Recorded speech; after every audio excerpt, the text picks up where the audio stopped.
बहुत से लोग हैं जो बुद्धिमान हैं, जो काबिल हैं, जो योग्य हैं, पर उनका जीवन अस्त व्यस्त है क्योंकि जब भी वे कोई कदम उठाते हैं उनका किसी चीज के साथ टकराव हो जाता है।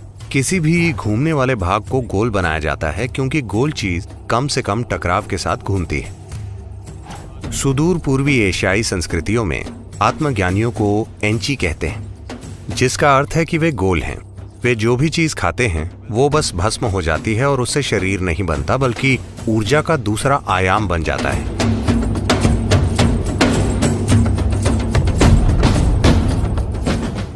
बंध शब्द का अर्थ है रोक लेना। मतलब आप शरीर में कुछ रोक लेते हैं ताकि आपकी ऊर्जा एक खास तरीके से बर्ताव करे। बंध क्यों लगाएं? ये हमारे लिए क्या कर सकते हैं? क्या आपने ओजस शब्द सुना है? ओजस? नहीं? ठीक है। ओजस शब्द का अर्थ है ऊर्जा का एक अभौतिक आयाम।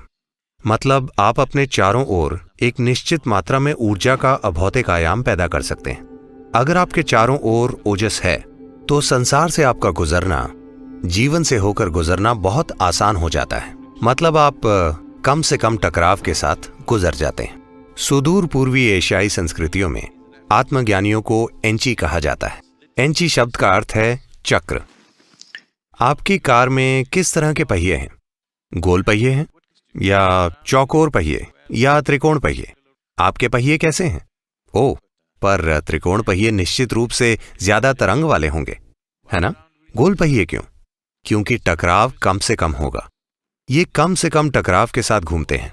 किसी भी घूमने वाले भाग को गोल बनाया जाता है क्योंकि गोल चीज कम से कम टकराव के साथ घूमती है। सुदूर पूर्वी एशियाई संस्कृतियों में आत्मज्ञानियों को एंची कहते हैं, जिसका अर्थ है कि वे गोल हैं। इसलिए नहीं कि उनका शरीर गोल है, क्योंकि वे कम से कम टकराव के साथ जीते हैं, बहुत चिकनाई के साथ। शायद आपके पास एक शानदार कार हो। आप इंजन ऑयल निकाल दीजिए, फिर चलाइए। आपको क्या लगता है कि आपकी कार कितना लंबा चलेगी? आपकी जैगुआर वो कितना लंबा चलेगी अगर आप इंजन ऑयल निकाल दें? शायद 10 मिनट, 15 मिनट में काम तमाम हो जाएगा।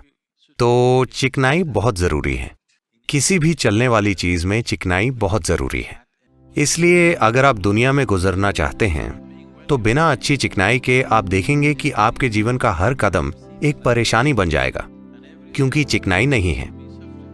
ऐसे बहुत से लोग हैं, वे बुद्धिमान हैं, वे काबिल हैं, वे योग्य हैं, पर उनकी जिंदगी अस्त व्यस्त है क्योंकि जब भी वे कोई कदम उठाते हैं तो उनका किसी न किसी चीज के साथ टकराव हो जाता है। तो अगर आप अपने चारों ओर एक निश्चित मात्रा में ओजस विकसित कर लें तो आप इस अस्तित्व से कम टकराव के साथ होकर गुजरेंगे। आपका संघर्ष जितना कम होगा उतनी ही ज्यादा चीजें आप करना चाहेंगे, है ना? हाँ, आप स्वाभाविक रूप से बहुत सारी चीजें करने का साहस करेंगे अगर आप में टकराव की समस्या ना हो तो। पर अगर हर दिन आप बाहर जाकर किसी न किसी संघर्ष में पड़ जाते हैं तो कल आप कदम उठाने में संकोच करेंगे। हर समय यही हो रहा है ना? जब आप ओजस विकसित करते हैं, अगर आप ओजस विकसित करना शुरू कर देते हैं तो एक चीज आपके साथ ये होगी कि शरीर का अतिरिक्त भार अपने आप ही कम होना शुरू हो जाएगा।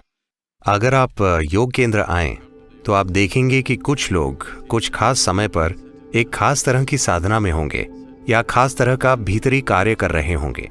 जब वे ऐसा कर रहे होते हैं तब हम उन्हें बिल्कुल अलग रखते हैं, क्योंकि जिस तरह वे खाते हैं लोग उन्हें देखकर डर जाते हैं।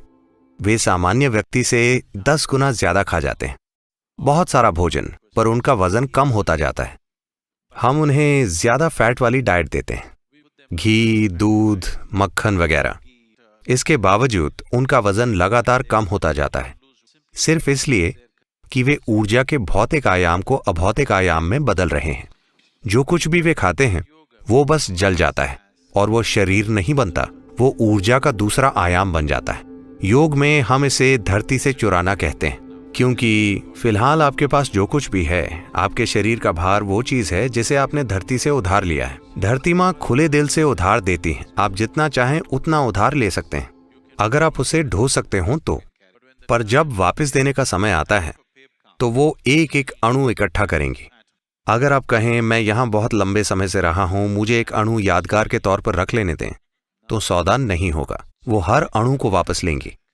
इसलिए इसे धरती से चुराना माना जाता है, क्योंकि अब आप ऊर्जा के भौतिक आयाम को अभौतिक आयाम में बदल रहे हैं। अब वो आपको नहीं रोक सकती, आप उसे अपने साथ लेकर जा सकते हैं। तो ये एक लंबी यात्रा के लिए पैकिंग करना है, इस तरह कि धरती माँ को पता न चले, नहीं तो वो इसे वापस ले लेंगी। अगर ये भौतिक रूप में होगा तो वे इसे फिल्टर कर लेंगी। अगर ये अभौतिक रूप में होगा तो धरती इसे वापस नहीं ले सकती। अब आप शांभवी कर रहे हैं। अगर आप रोज कर रहे हैं तो आप ओजस विकसित कर लेंगे, थोड़ी मात्रा में ओजस। अचानक सब कुछ आपके लिए आसान बन जाएगा।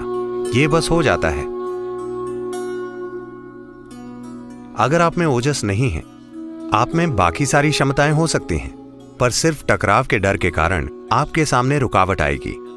मुझे लगता है दुनिया की 80% आबादी के साथ ऐसा ही है। वे बंधे हुए हैं हमेशा इस बात के डर से कि मेरा क्या होगा, मेरे साथ क्या होगा।